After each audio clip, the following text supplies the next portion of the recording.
Hello केम छो बधा स्वागत है तमारू मारा पोताना किन्नायुष ब्लॉग में। तो गाइस सुन लो ये आवाज़, इससे पता चल जाता है कि ये कितना तेज़ आ रहा है। मतलब पुणे में ये हर बार होता है कि आफ्टरनून के बाद ना रेन आ जाता है और सुबह इतना धूप रहता है कि चलो पूरा दिन ऐसे कटेगा, ऐसा लग रहा है। देखो आसमान से गिरा ये अमृत। भाई आज ब्लॉगनी शुरुआत में मारा छोटा लायाने ना मैंने एक बहुत इंटरेस्टिंग सवाल पूछी लीधो। हाँ हाँ हवे एनी एज थई गई है सवालों पूछवानी अने एटला सवालों पूछे छे कि क्यारेक क्यारेक मारी पासे पण एनो जवाब होतो नथी खरेखर। अने ए सवाल सांभळीने मने मारुं नानपण याद आवी जाय छे। ज्यारे हूँ पण एक टाइम पर एवा सवालों पूछती थी तो आज पण एणे बहुत सरस सवाल पूछ्यो छे। सवाल શું કામ પૂછ્યો એ પહેલાં જણાવું, એની પછી કહું કે શું સવાલ છે। તો સવાલ એટલા માટે પૂછ્યો કે પૂનાનું વેધર ને સાચે જ અટપટું છે ખરેખર। તમે બહાર જોઈ શકો છો, નહીં દેખાતું ને? ચલો હું તમને બતાવું। પૂનાનું વેધર અટપટું એટલા માટે હું કહું છું, અહીં સવારે તડકતી ધૂપ ને ગરમી હોય અને 3 વાગ્યા પછી મુશળધાર વરસાદ। વરસાદ એટલે એવો વરસાદ કે જાણે લાગે કે ચોમાસું જ આવી ગયું છે। અને ખરેખર અહીંયા ચોમાસું થોડું વહેલું આવે છે એ મને અહીંયા આવીને અનુભવ થયો। તો એણે એટલા માટે સવાલ પૂછ્યો મારા છોટા લાયાને। ક્યાં સવાલ પૂછા? હે તો સવાલ એ પૂછ્યો કે મમ્મા રેન કેમ આવે છે, એટલે કે રોજે રેન કેમ આવે છે। આ સવાલ નાનો છે પણ ઘણો કામનો છે। એમણે એટલા માટે સવાલ પૂછ્યો કે અહીંયા ડેલી 3 વાગ્યા પછી રેન તો આવી જ જાય છે, પ્લસ સાથે વીજળીઓના ગળાટા પણ થાય છે। તો એનો સવાલ પૂછવો વ્યાજબી છે। તો ચલો આપણે એને આન્સર આપી દઈએ। તો તને ખબર છે રેન કેમ આવે? કેમ આવે બતાવ। ધૂમ એ તો ધૂમ તો રેનનો અવાજ છે। તો પેલા રેન કેમ આવે છે એનો આન્સર આપતા પહેલાં હું તમને બતાવું કે ખરેખર કેવો રેન આવે છે। ચલો જઈએ બહાર અને બતાવો કે કેવો રેન આવે છે।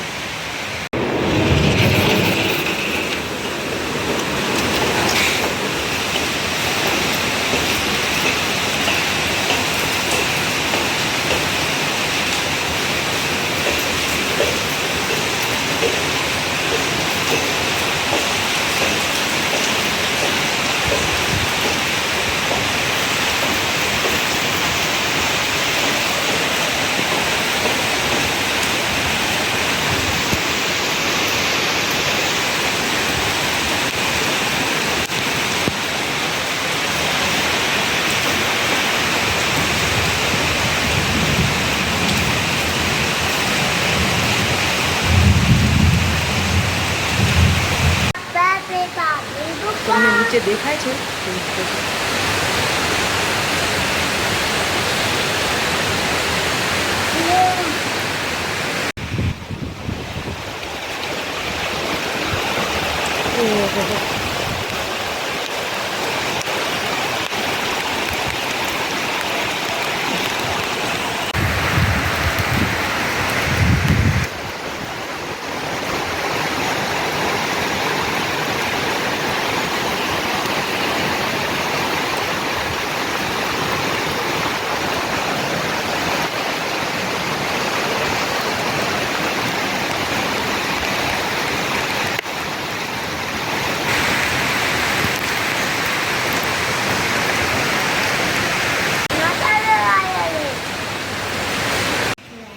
रेन के चक्कर में ना लाइट भी कट हो गई, એટલે કે પાવર પણ જતો રહ્યો છે।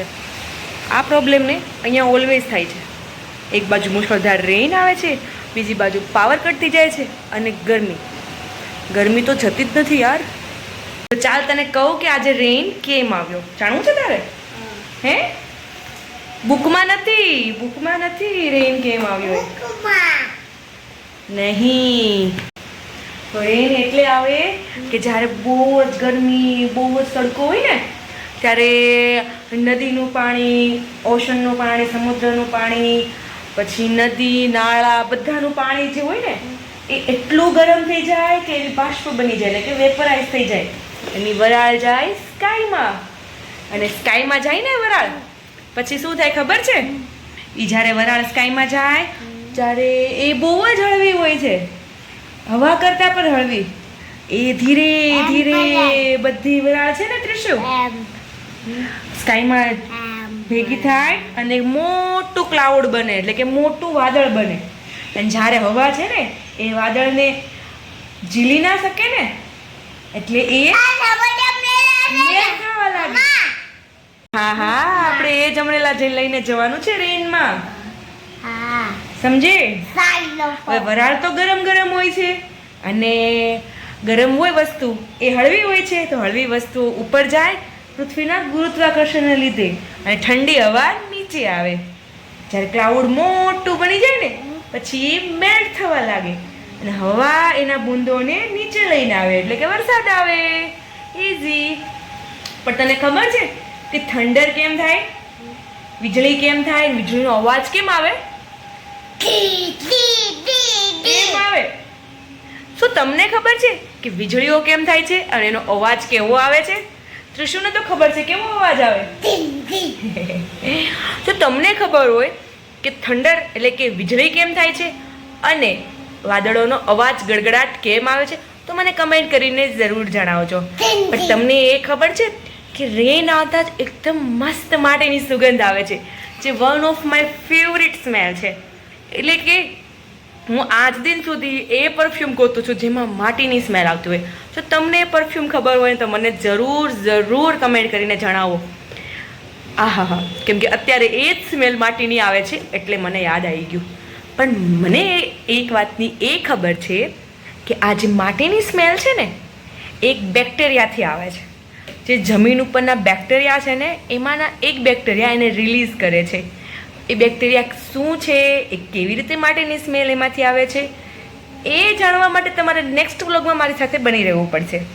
નેક્સ્ટ વ્લોગમાં જણાવીશ કે માટીની સ્મેલ કેમ આવે છે, થંડર કેમ થાય છે અને વાદળોનો ગડગડાટ કેમ આવે છે. પણ ત્યાં સુધી જો તમને ખબર હોય ને તો મને કમેન્ટ કરીને જરૂર જણાવો. અને ત્રિશુ બુકમાંથી મને બતાવે છે કે રેન માટે શું લઈને જવાનું. ધેટ ઇઝ શું લઈને જવાનું રેનમાં? અમ્બ્રેલા. ક્યાં છે અમ્બ્રેલા? બતાવો, ક્યાં છે અમ્બ્રેલા? U4 umbrella. ગુડ. તો ચલો ભાઈ, અમે અમારા અમ્બ્રેલા તૈયાર કરી દઈએ અને જઈએ નીચે, કેમ કે વરસાદની તો ખબર નહીં, પણ આ ઠંડી હવાની મોજ લેવા. કેમ કે ઓલરેડી તો લાઇટ કટ થઈ ગઈ છે અને ગરમીનું હવે રહેવાતું નહીં. અરે મતલબ કે એક જરૂરી કામ કરવાનું છે, એ કે વિડીયોને લાઈક કરો, ચેનલને સબસ્ક્રાઈબ કરો અને નવા વિડીયો જોવા માટે ચેનલ ઉપર બન્યા રહો. અને નેક્સ્ટ વિડીયોમાં આપણે મારા ક્વેશ્ચનનો આન્સર આપીશું. પણ ત્યાં સુધી તમે જરૂરથી આન્સર મને આપો કમેન્ટ કરીને.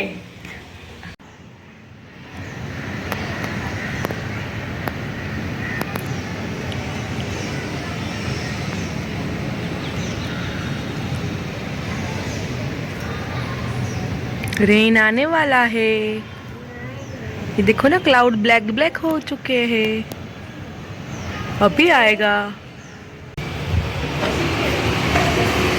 देख जोर से हवा चल रही है ना, दूर तक है ना. देख रहे क्लाउड, मतलब कि रेन आएगा.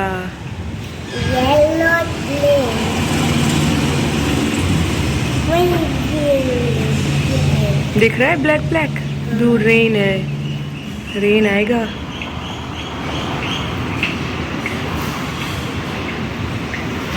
यहाँ पे स्काई में दिख